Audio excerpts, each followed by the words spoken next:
იმისათვის, რომ გავაზიაროთ ფორუმში შექმნილი კითხვარი, უნდა ავირჩიოთ ღილაკი Collect Responses.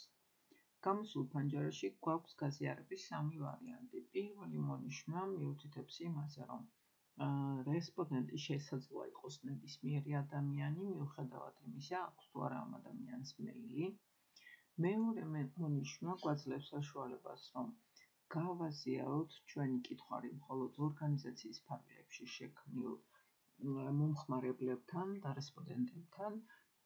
ასევე აქ გვაქვს daily record name, რომლის მეშვეობითაც ჩვენ უზრუნველყოფთ იმას, რომ რესპონდენტის სახელი და მეილი ასახული იქნას ჩვენს კითხვარში, თუ კი ეს მონიშნა მოხსნილია, მაშინ ვერ ვიგებთ, ვინ არის ჩვენი რესპონდენტი, ანუ კითხვარი ხდება ანონიმური.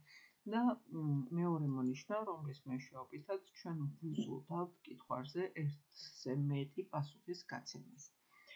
მესამე მონიშნა, ეს არის მონიშნა, რომლის მეშვეობითაც ჩვენ სპეციფიკურ ადამიანებს ვუზიარებთ ჩვენს კითხვარს და მხოლოდ იმ ადამიანებს შეუძლიათ პასუხის გაცემა. ამის შემდეგ, როდესაც შევარჩევთ ჩვენთვის სასურველ ვარიანტს, უკვე შეგვიძლია დავაკოპიროთ კითხვარის ბმული, შესაძლოა ასევე ეს ბმული გავხატოთ მოკლე შესაბამისი მონიშნის მეშვეობით. შემდეგ დავაკოპირებთ ლინკს და გავგზავნით ჩვენთვის სასურველ რესპონდენტს ჩვენთვის სასურველი საკომუნიკაციო არხის მეშვეობით.